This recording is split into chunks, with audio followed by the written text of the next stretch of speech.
តើអ្នកមានដឹងទេថាបិតាគណិតវិទ្យានិងរូបវិទ្យាអ៊ីសាក់ញូតុនបានគណនាថាពិភពលោកនឹងវិនាសឬហៅថាអវសាននៃពិភពលោកនៅឆ្នាំ2060ខាងមុខនេះហើយលោកអ៊ីសាក់ញូតុនធ្លាប់បានទាយទុកថាពិភពលោកនឹងដល់ការវិនាសនៅឆ្នាំ2060លោកបានសរសេរការព្រមាននេះនៅលើការគណនាគណិតវិទ្យាមួយចំនួនកាលពីឆ្នាំ1704នៅក្នុងលិខិតមួយច្បាប់របស់លោកអ៊ីសាក់ញូតុនបិតាគណិតវិទ្យានិងរូបវិទ្យាដ៏អស្ចារ្យដែលបានរកឃើញទ្រឹស្ដីទំនាញផែនដីបានបង្ហាញថាលោកជឿថាពិភពលោកនឹងត្រូវបញ្ចប់នៅឆ្នាំ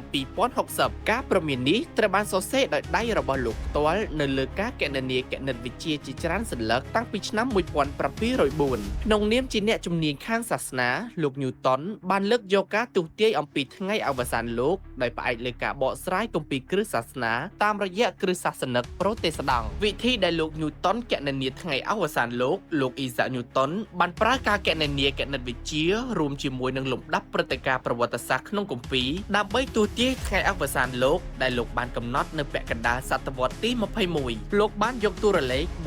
1260 1290និង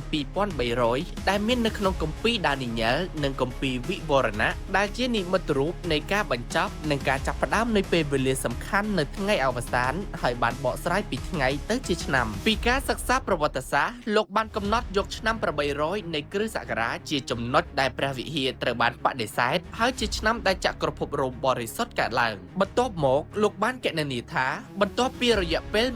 1260ឆ្នាំទៀតពិភពលោកនឹងចូលទៅដល់ការចាប់ផ្ដើមថ្មីលោកញូតុនបានទស្សន៍ទាយថាការចាប់ផ្ដើមថ្មីនេះកើតឡើងជាមួយនឹងគ្រោះកាចរាតត្បាតនិងសង្គ្រាមនៅក្នុងលិខិតឆ្នាំ1704លោកបានសរសេរថាហើយថ្ងៃនៃសត្វសាហាវត្រូវបានជំនួសដោយឆ្នាំនៃរាជាណាចក្រទាំងឡាយរយៈពេល